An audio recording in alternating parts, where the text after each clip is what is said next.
پورے اس قرضے کی بنیاد پر سڑکیں، کالجز، یونیورسٹیاں،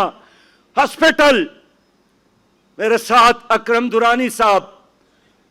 وزیر اعلیٰ تھے، بار بار پوچھتے یار پیسہ نہیں آیا، پیسہ نہیں آیا. میں نے ایک بار کنٹری ڈائریکٹر جانوال کو دعوت دی پشاور میں. میں نے کہا آپ نے مرضی سے ہمیں 6 ارب دینے کا فیصلہ کیا تھا، اب 8 مہینے گزر گئے، ہمارا پورا نظام تباہ ہو رہا ہے. انہوں نے مجھے کہا کہ سراج، آپ لوگوں نے پشاور میں ایک بوٹ کو توڑا ہے جس پر ایک عورت کی تصویر تھی، تو جب آپ عورتوں کے عریاں تصویر کو برداشت نہیں کر سکتے تو ہم سے پیسہ کیسے مانگتے ہیں؟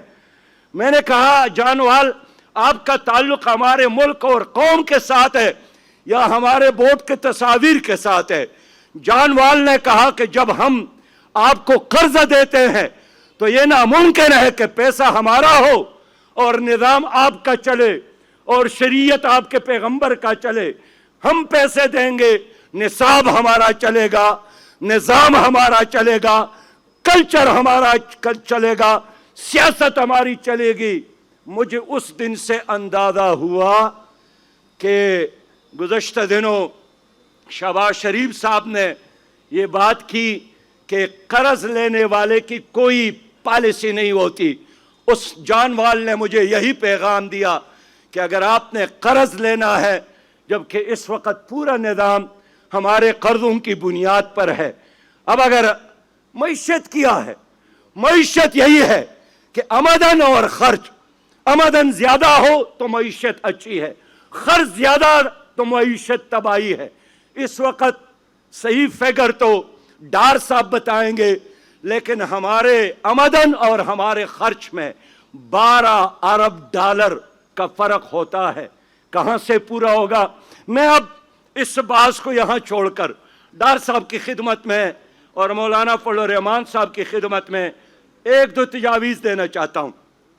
پہلی بات یہی ہے کہ وفاقی شرعی عدالت کے فیصلے کے بعد تمام قانونی مشکلات ختم ہو گئے، اس لیے کہ انہوں نے کہا ہے اس فیصلے میں کہ 1 جون تک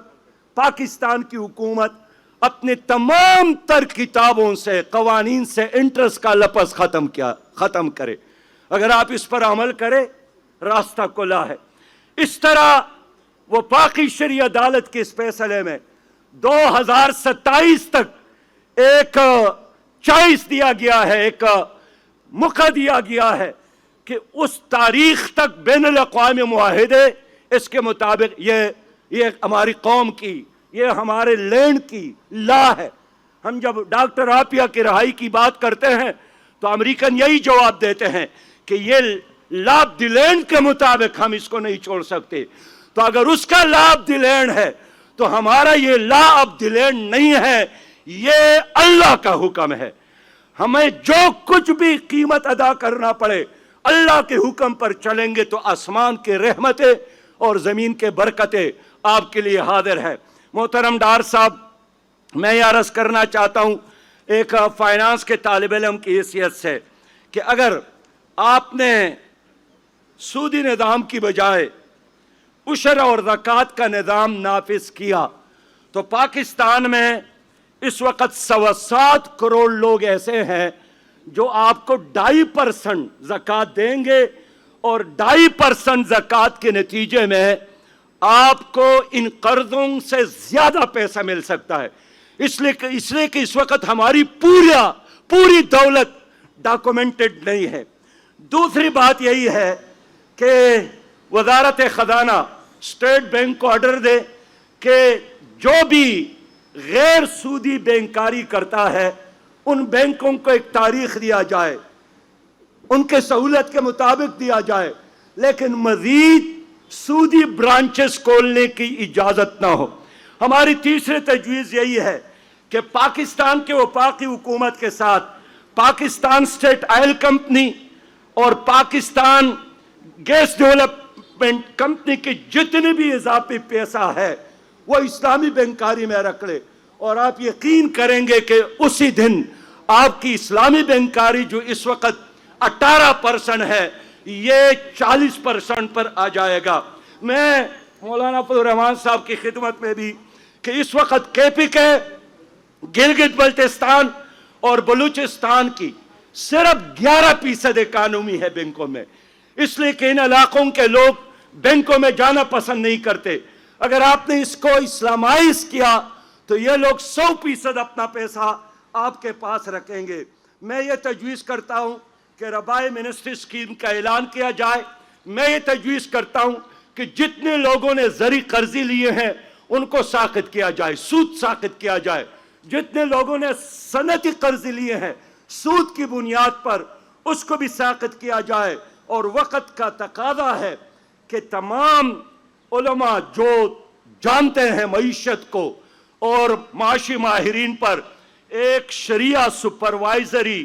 بورڈ بنایا جائے تاکہ وہ فیصلہ کرے کہ کون سا ایکشن بینکوں کا اسلامی ہے۔ ماضی میں خیبر بینک ہم نے اسلامی بنانے کا فیصلہ کیا تھا، اس کے چیئرمین جناب تقی عثمانی صاحب تھے،